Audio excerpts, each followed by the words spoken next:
Okay, so the next thing I want to show you is the meter telemetry registration form. This form will allow you as a DQP to request a telemetry device or an LID for new or existing meters, or report a replacement meter to be used with the same LID. So go ahead and click on the meter telemetry registration form up in the top menu. That's prompting me to enter a work approval number. So the expectation is that you'll be working closely with the customer or the work approval holder, or at least someone who has access to the information that you'll need to fill out the forms.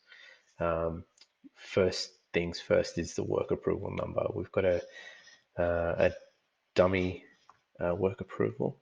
I'm going to enter that here. Now, bear in mind, this only allows three types of work approvals. The one I'm putting in here or entering in here is a combined approval, uh, which is that CA letter in the middle of the number.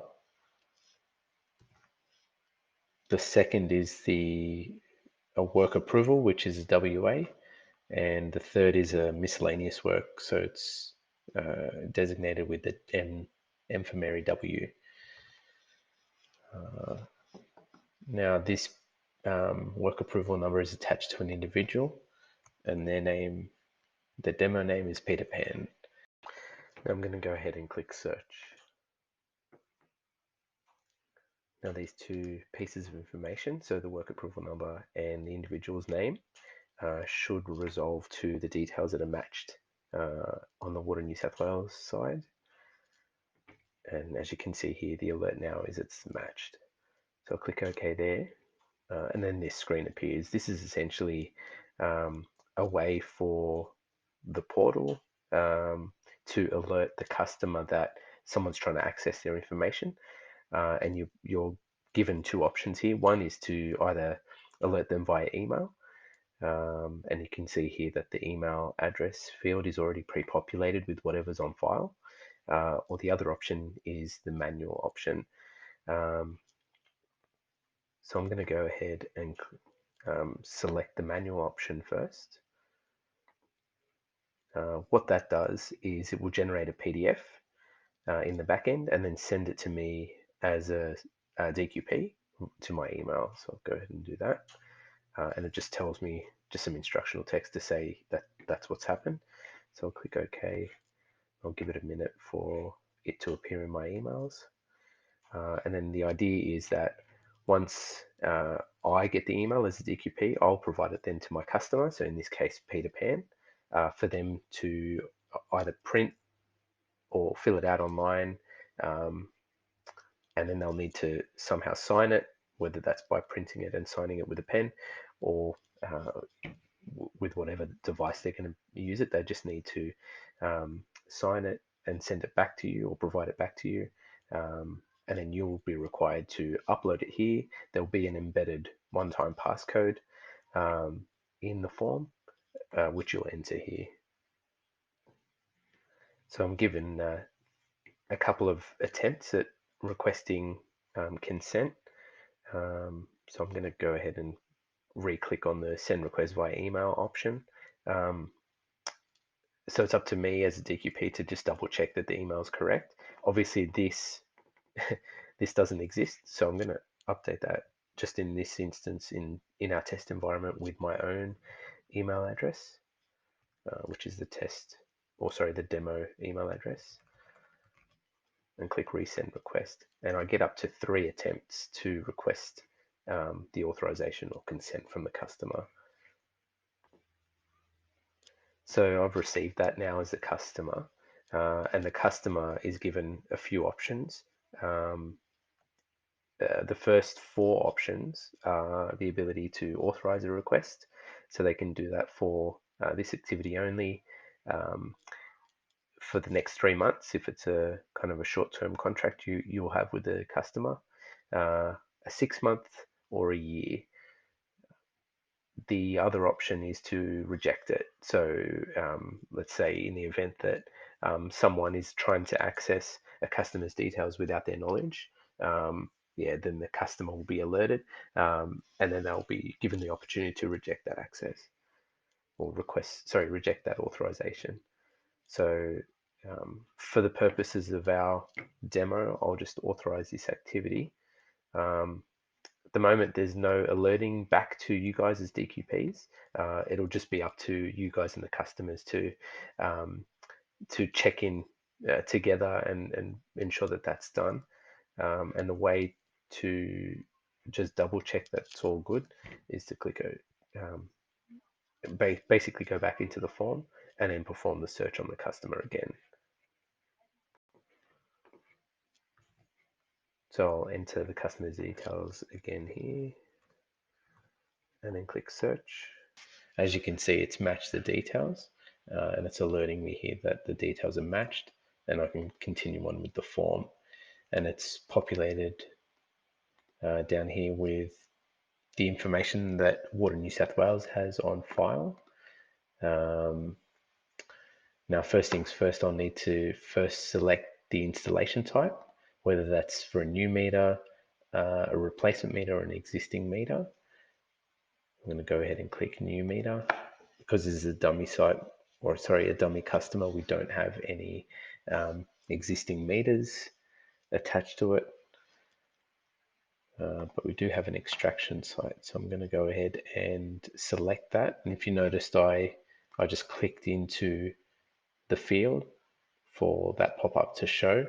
These are the existing works at that site. And if you notice in this particular case, the ECID numbers are the same.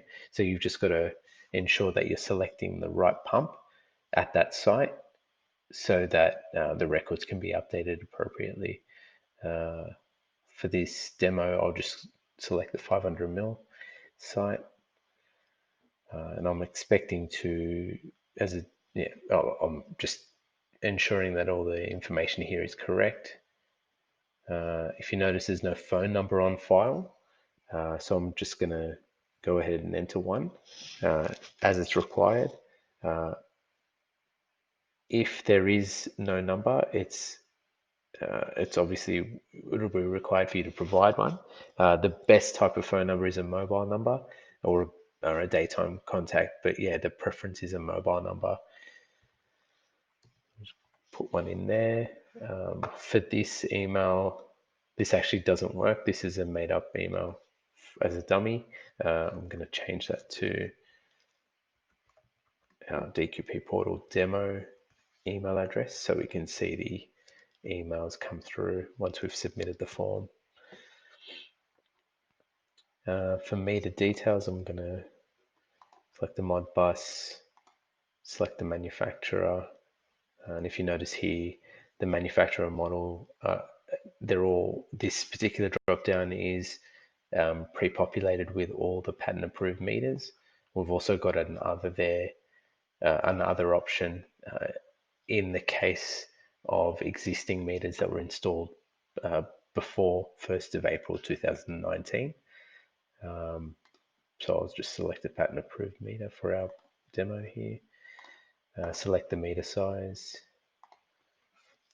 300. Select the flow units.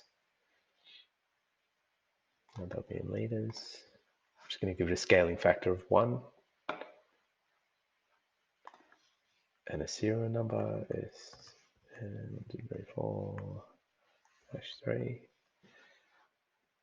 Now, if you notice here, the meter location was already populated.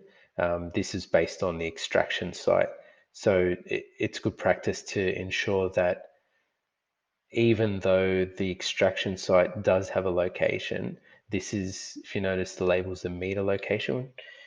For Water New South Wales' downstream systems, they'll need the actual meter location because the meter location could be very different to where the extraction site is.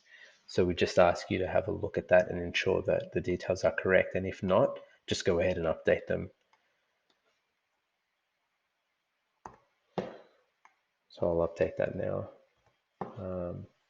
Meter description. This is essentially, this field will be used to aid whoever's going to look at this down the track to be able to find the meter and its whereabouts. So you can say things like behind the back shed, by the old abandoned blah blah. Once I'm happy with all that, I just scroll down to the telemetry details, telemetry type, either a SIM or a satellite. That's a method of communication. And the device, so we'll have this populated with the approved devices on the list. Currently it's the YDOC device. These two fields here will be hidden going forward, so I'm just going to select anything.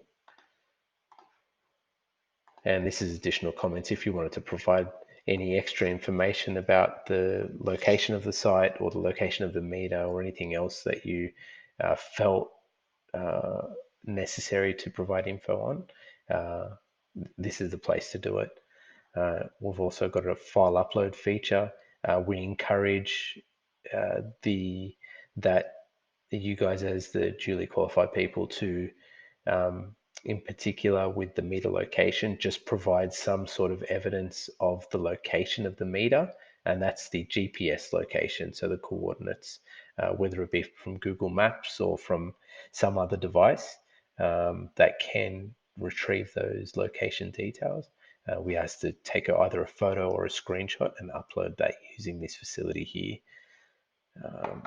And if you notice at the bottom, at the bottom of the form, I can save as draft, so I can partway complete this form, and if there's any information I still need or I feel I don't have as a DQP, I can save that and come back to it.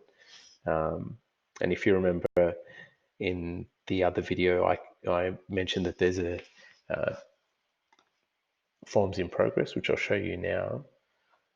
So I've clicked save as draft. Meter registration has been saved. So if I go to the home page,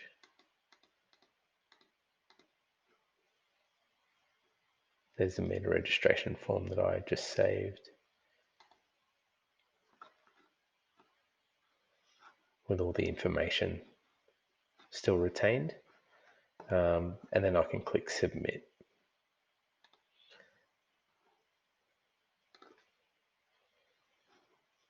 Once I've clicked submit, it's alerted me to say, yep, it's been done.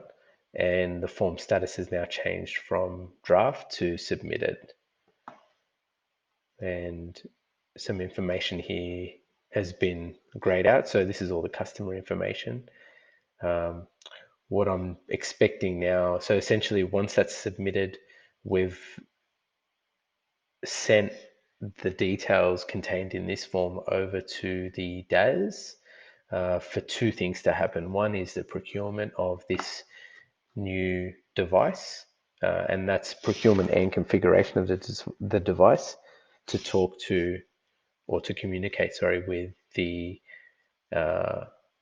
meter that I've selected here. The second thing that does is now creates a workspace in the DAS so that I as a DQP can, once the meter and the LID have been installed, I can go ahead and test that the data is being transmitted over to the DAS. So I'm just waiting on that email to come through. Not only will the DQP receive it, but the customer will also receive an email to say a workspace has been created. The customer will get access to that as well.